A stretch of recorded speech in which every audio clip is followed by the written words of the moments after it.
Hi guys, welcome back to my channel Super Smart. So இன்னைக்கு daily aptitude seriesல நம்ம group 1 2017 question paper தான் பார்த்துட்டு இருக்கோம். அதுல இருந்து 42nd question பார்க்க போறோம். So 41 question வரைக்கும் நீங்க சொல்யூஷன் பார்க்கணும்னு நினைச்சீங்கன்னா மேல ஐ பட்டன் செக் பண்ணுங்க. So இப்போ 42nd question என்ன and அதை எப்படி சால்வ் பண்ணணும்ன்றத வீடியோக்குள்ள போய் பார்க்கலாம். So வாங்க வீடியோக்குள்ள போலாம்.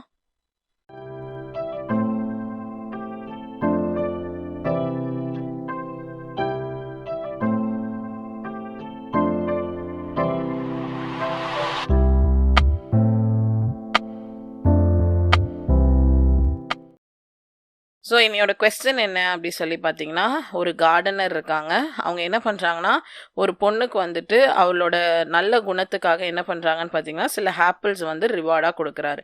ஸோ ஃபஸ்ட்டு டே என்ன பண்ணார், அவர் வந்து 2 ஆப்பிள் கொடுத்தாரு. அதுவே செகண்ட் டே வந்து 4 ஆப்பிள் கொடுத்தாரு. தேர்ட் டே வந்து 8 ஆப்பிள் கொடுத்தாரு. ஃபோர்த் டே வந்து 16 ஆப்பிள்ஸ் வந்து கொடுத்தாரு. இதே மாதிரி 10 நாளைக்கு வந்து கொடுத்தாரு. இப்போ how many apples did she get from the gardener at the end of 10th day? So 10வது நாள் அவள் வந்து ஃபர்ஸ்ட் டேலேருந்து கனெக்ட் பண்ணானா எத்தனை ஆப்பிள் மொத்தமாக அந்த கார்டனர் கிட்டேருந்து வாங்கியிருப்பா அப்படின்னு சொல்லி கேட்குறாங்க. So first day, second day, third, fourth அப்படியே போயிட்டே இருந்து 10th டே வரைக்கும் கொடுத்துருக்காரு. ஸோ 10th டே வரைக்கும் நமக்கு வேல்யூ வந்து தெரியாது. ஃபஸ்ட் டே வந்து என்னது 2ன்னு தெரியும், செகண்ட் டே வந்து 4ன்னு தெரியும், தேர்ட் டே வந்து 8ன்னு தெரியும், அண்ட் ஃபோர்த் டே வந்து 16ன்னு தெரியும். அண்ட் அப்படியே போயிட்டே இருக்குது 10th டே வரைக்கும் என்னன்னு நமக்கு தெரியாது. ஆனால் இப்போ இதோட கம்ப்ளீட் டோட்டல் வந்து நம்ம கண்டுபிடிக்கணும். ஸோ இதை பார்த்தீங்கன்னா ஒரு சீரீஸ், ஒரு கண்டினியூஸ் நம்பர் மாதிரி கொடுத்துருக்காங்க.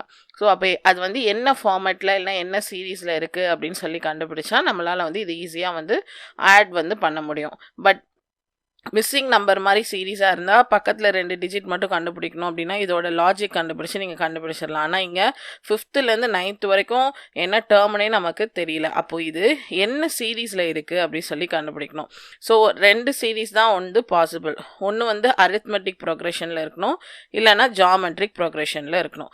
அரித்மெட்டிக் ப்ரோக்ரெஷன்னா என்ன அர்த்தம், ஒவ்வொரு டிஃப்ரென்ஸும் வந்துட்டு சேமாக இருக்கணும். இப்போ இது 2 மைனஸ் பண்ணால் சேம் வேல்யூ இருக்கணும், இது 2 மைனஸ் பண்ணால் சேம் வேல்யூ இருக்கணும். இது ஜிபினா அதாவது ஜாமெட்ரிக் ப்ரோக்ரெஷன்னா 2ஐயும் டிவைட் பண்ணும்போது சேம் வேல்யூ வந்து வரணும்.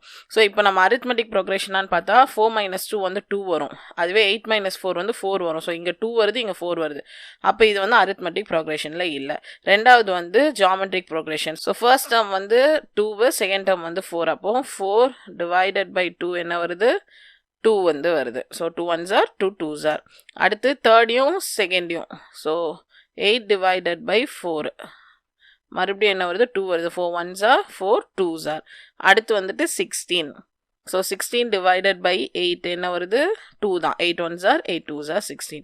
ஸோ இப்போ என்ன ஆகுது, எல்லாத்தோட டிவிஷன் வேல்யூவும் வந்து சேமாக வருது. சேமாக வந்துச்சுன்னா இது என்ன அர்த்தம், இது வந்து ஜாமெட்ரிக் ப்ரோக்ரெஷனில் இருக்குது. ஸோ ஜிபி அந்த ஃபார்மேட்டில் வந்து இருக்குது அப்படின்னு சொல்லி அர்த்தம். ஸோ ஜிபி ஃபார்மேட்டில் இருக்கும்போது இந்த மாதிரி 10 டேர்ம்ஸோட சம் வந்து கண்டுபிடிக்கிறதுக்குன்னு தனியாக ஃபார்முலா வந்துட்டு இருக்குது. ஃபர்ஸ்ட் வந்து இதோட காமன் ரேஷியோ தெரியணும். ஸோ இதோட காமன் ரேஷியோ என்னன்னு பார்த்தீங்கன்னா இதுதான். ஸோ எல்லாத்தையும் டிவைட் பண்ணும்போது ஒரே வேல்யூ வருதுல, அதுதான் வந்து common ratio. So common ratio, so common ரேஷியோட ஆல்ஃபபெட் வந்து 6. ஸோ காமன் ரேஷியோ எவ்வளோன்னு பார்த்தீங்கன்னா 2.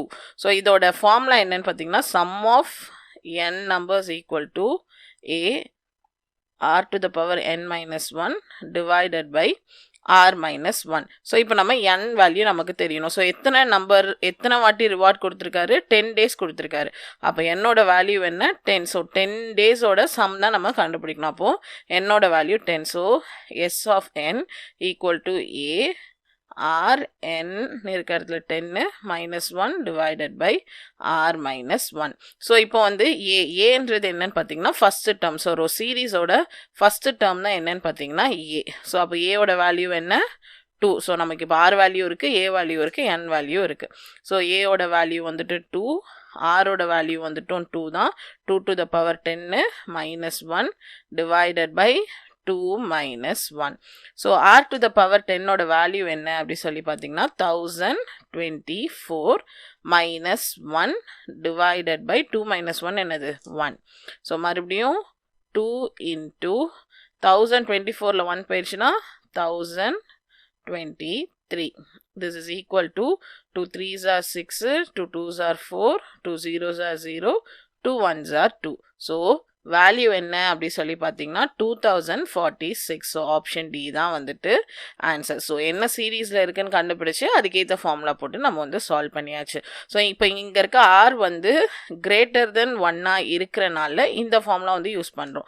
அதுவே லெஸ்ஸர் தென் 1 இருந்துச்சுன்னா அதோட ஃபார்முலா வந்து என்னன்னு பார்த்தீங்கன்னா A 1 minus R to the power n divided by 1 minus r. So இதான் sum of numbers, அதாவது ஜிபியில் இருக்கிறதுல sum of number கண்டுபிடிக்கிறதுக்கான 2 ஃபார்முலாவாக இருக்குது. ஸோ இந்த ஃபார்முலாஸ்லாம் நல்லா வந்து ஞாபகம் வச்சுக்கோங்க.